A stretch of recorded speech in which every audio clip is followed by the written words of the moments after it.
নমস্কার বন্ধুরা, আজকে আপনাদের সাথে শেয়ার করব আন্দামান জীবনযাপনের একটা নতুন ব্লগে।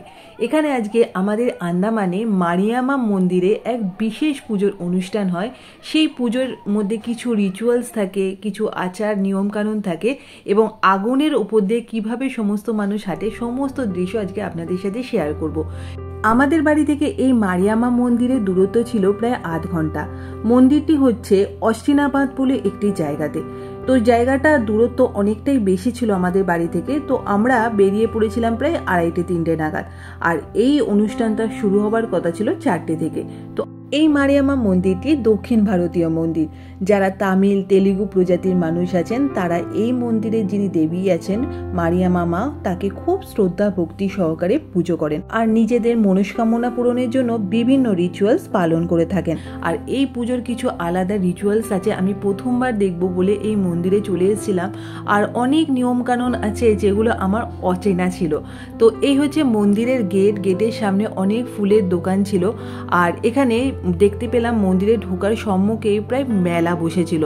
দুই দিকে অনেক মানুষের ভিড় দেখতে পেলাম। যত এগিয়ে যাচ্ছিলাম অনেক পুলিশ ছিল চারিদিকে আর প্রচুর মানুষ। বিশেষ করে যারা তেলেগু তামিল ছিলেন এনারা এই পুজোটাকে খুব বিশেষভাবে পালন করে থাকেন। তো আমি যেহেতু এর আগে দেখিনি এই পুজো, সেই জন্য খুব উৎসাহ সহকারে এসছিলাম যে কয়লার আগুনের উপর দিয়ে মানুষ কিভাবে হাঁটে সেগুলো দেখব বলে। আর মন্দিরও দর্শন করতে এসছিলাম। তো শুনেছিলাম এই মন্দির খুব জাগ্রত। তো মন্দিরের গেটে ঢুকতে এরকম মারিয়ামা মায়ের এরকম মূর্তি করা রয়েছে, লাইট দিয়ে সাজানো আছে। দুধারে অনেক খাবারের দোকান, জামা কাপড়ের দোকান, খেলনার দোকান, অনেক কিছুই সারি দিয়ে বসেছিল। আর রাস্তাটা ক্রমশ সমতল থেকে এগিয়ে যাচ্ছিল একটু চড়াইয়ের দিকে। তো আমরাও ক্রমশ এগিয়ে গেলাম মন্দিরে দর্শন করব বলে। তো ক্রমশ যত এগিয়ে যাচ্ছিলাম দেখতে পেলাম এখানে প্রচুর মানুষ এই মন্দির প্রাঙ্গণে বসে আছেন। আর মন্দিরের পাশে রয়েছে বিশাল বড় একটা অশ্বত্থ গাছ। আর তারপরে আমরা ক্রমশ সিঁড়ি দিয়ে উপরের দিকে উঠে পড়লাম, দিয়ে মন্দিরে প্রবেশ করলাম। তো মন্দিরে যেহেতু আজকে বিশেষ পুজো ছিল সেই জন্য প্রচুর মানুষ এসেছিলেন। আমরা ঠাকুরকে দর্শন করার জন্য ক্রমশ সামনের দিকে এগিয়ে গেলাম। গিয়ে দেখতে পেলাম একটা বিশাল বড় পিতলের সাপ রয়েছেন আর নিচে মায়ের মূর্তি করা আছে। আর এই পুজোর বিশেষত্ব দেখলাম অনেক ডিম রাখা আছে মূর্তির সামনে। ভারতবর্ষের বিভিন্ন প্রান্তে উত্তর থেকে দক্ষিণ সমস্ত জায়গার পুজোর নিয়ম এবং রীতিনীতি একটু আলাদাই হয়ে থাকে। এই মারিয়ামা মন্দিরের পুজোর নিয়মকানুনও আমি এই প্রথমবার দেখলাম। তো আমার কাছে একটু নতুনই মনে হলো। আর এই মন্দিরের ঠিক পিছনের দিকে রয়েছে এরকম বড় ধরনের চওড়া মাঠ। আর এই যে দেখছেন জ্বলন্ত কয়লা রাখা রয়েছে। আর মন্দিরের সামনে এরকম অনেক ছোট ছোট দোলনা রাখা রয়েছে। অনেকে মনস্কামনা পূরণের পর এই দোলনা দিয়ে থাকে গাছের মধ্যে। আর বাইরে থেকে মন্দিরটা দেখতে পুরো দক্ষিণ ভারতীয় আদলে। আর যত বেলা বাড়ছিল তত মানুষের ভিড় ক্রমশ বাড়তে থাকছিল এই জ্বলন্ত কয়লার ওপর দিয়ে সমস্ত মানুষ যে বিশ্বাস শ্রদ্ধার সাথে হেঁটে যাবে সেটা দেখার জন্য। আর আমিও দাঁড়িয়ে পড়েছিলাম এই কয়লার ওপর দিয়ে কিভাবে সমস্ত মানুষ হেঁটে যায় সেটা দেখব বলে। আর ক্রমশ দেখছিলাম যত ভিড় বাড়ছিল মন্দির প্রাঙ্গণ প্রচুর ভিড়ে সমাগম হচ্ছিল।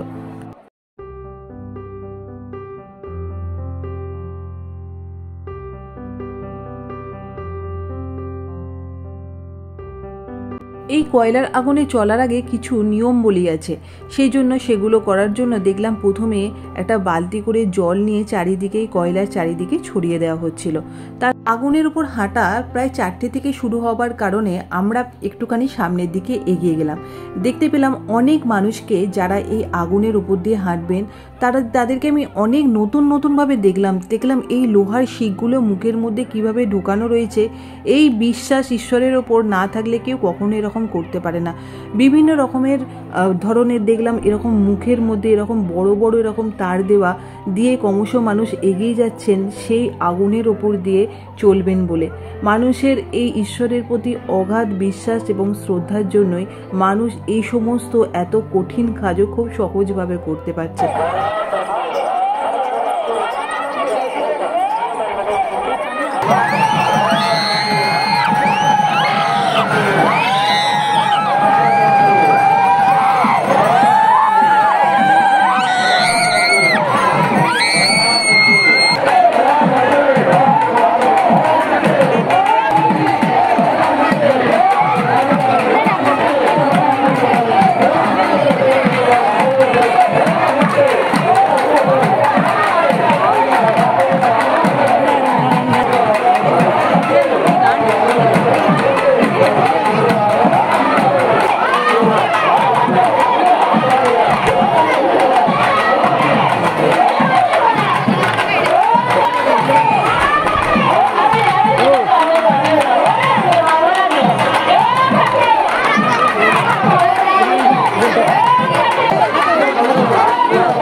ফায়ার ওয়ার্ক দেখার পর আমরা ক্রমশ এগিয়ে গেলাম বাড়ির দিকে। তো যেতে যেতে দেখলাম প্রচুর মানুষ এসেছিলেন এই আগুনের ওপর দিয়ে চলবেন বলে, বিভিন্ন শ্রদ্ধা ভক্তি সহকারে। আর বিভিন্ন রকমের ভাবে দেখলাম কেউ কেউ গায়ে বেত মারছে, কারোর মুখের মধ্যে দিয়ে এরকম লোহার বড় বড় রড ঢোকানো, কারোর জিভের মধ্যে ত্রিশূল ঢোকানো। খুব অবাক লাগছিল দেখতে। আমি প্রথমবার দেখছিলাম মানুষ ঈশ্বরের প্রতি কত শ্রদ্ধা, কত ভক্তি নিয়ে আর নিজেদের মনস্কামনা নিয়ে কত রকম কঠিন পরীক্ষাকেও জয় করে চলেছে। আর আমরা ক্রমশ এগুলো দেখতে দেখতে এগিয়ে এলাম। আর যত এগিয়ে যাচ্ছিলাম অনেক মানুষ ক্রমশ এগিয়ে আসছিল এই আগুনের উপর দিয়ে যাবে বলে।